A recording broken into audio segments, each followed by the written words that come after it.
Bonjour Madeleine. Bonjour Donc, Claire. votre nom c'est Madeleine des Anges, c'est ça? Tout à fait, oui, Madeleine Dessanges, je travaille avec les anges. Et alors ça consiste à quoi de travailler avec les anges? Je suis donc guérisseuse d'âme et passeuse d'âme et je nettoie les gens de leurs anciennes incarnations. Je travaille avec les anges qui m'apportent ce dont je dois entendre, les indications qu'il me faut pour soigner les gens. Est-ce que ça consiste à quoi exactement, passeuse d'âme? Alors, passeuses d'âme, ce sont des âmes qui sont, ce sont des gens décédés. Ils arrivent on va faire simple, dans une petite pièce, on pourrait dire, et il y en a qui restent là, qui veulent passer dans la lumière, donc ils viennent vers moi pour que je les aide à passer dans la lumière.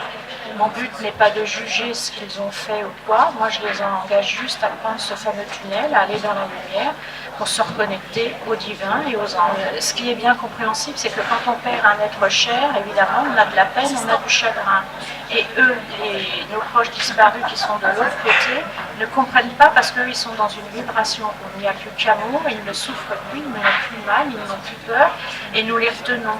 Alors on les retient comment? Par nos pleurs, par nos larmes, par tout un tas d'objets qu'on garde d'eux. On va prendre un exemple, on garde les vêtements, on met des photos d'eux un peu partout et ça les empêche de monter. Pour qu'ils montent, il faut absolument les laisser partir et après ils reviendront nous donner des indications, nous aider. Et le lien n'est jamais rompu, c'est un lien d'amour qui est fait pour l'éternité. Il ne se casse pas, mais on doit les laisser partir pour qu'ils puissent travailler sur ce qu'ils veulent faire dans les prochaines incarnations. D'accord. Et alors, quand vous dites la guérison, alors vous faites la guérison, ça consiste à quoi exactement la guérison? Vous savez qu'il y a quantité de choses, chez chaque personne, il y a plusieurs, ce qu'on appelle les blessures de l'âme, c'est-à-dire le rejet, l'abandon, la souffrance, la solitude et tout ça. Et indépendamment de ça, chaque personne a son parcours. Vous savez, avec les épreuves de la vie qu'on peut avoir, un veuvage, une grosse maladie, la solitude et tout ça. Donc moi, je nettoie tout ça. Il faut couper avec toutes ces choses-là de façon à ce que l'âme soit libérée. C'est ce qu'on appelle le lâcher-prise. Il faut lâcher prise parce que plus vous vous accrocherez à votre sentiment de solitude, d'abandon ou à la maladie, si vous ne vous nettoyez pas, il est évident que vous produirez les mêmes schémas. Pour ceux qui sont amateurs ou avoir la connaissance des anges ou en savoir un peu plus parce que tout le monde ne connaît pas, eh bien je pense que Madeleine pourra vous recevoir sans problème.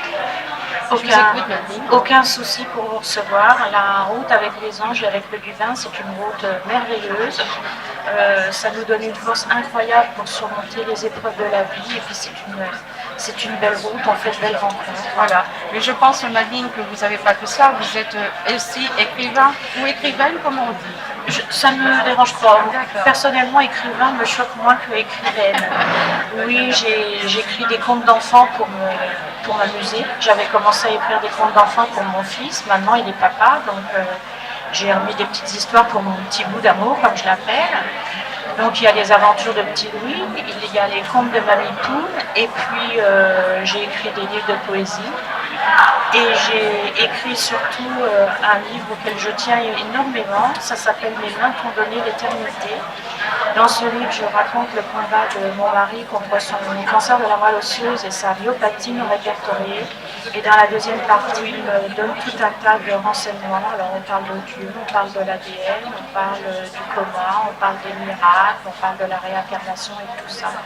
Et c'est un formidable livre d'espoir pour faire voir que oui, nos proches disparus ils sont juste à côté de nous, à continuer à nous aimer parce que le lien n'est jamais rompu. Vous faites des ateliers de guérison, mais vous faites autre chose aussi, je pense. Oui, je dessine énormément des dessins intuitifs et j'aimerais mettre en place des ateliers de mandala. Le mandala signifiant ou en sanskrit, c'est pour se ressourcer et se recentrer. Alors bien évidemment, travaillant avec les anges, je ferai des mandalas d'anges. On peut emmener aussi les enfants parce que ça les détend.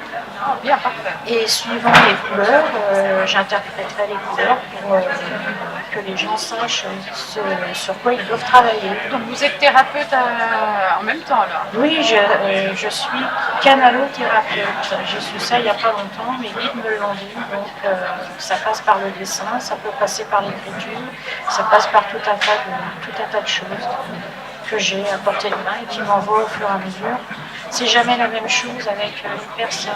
Une personne peut venir me voir, je vais faire du magnétisme, une autre va venir me voir, je vais lui nettoyer l'âme. Tout dépend de ce qui m'envoie parce que moi, comme je dis, je suis juste la petite rallonge. J'écoute ce qu'on me dit, je soigne, traite les gens en conséquence. Bien. Merci Madeline. Merci.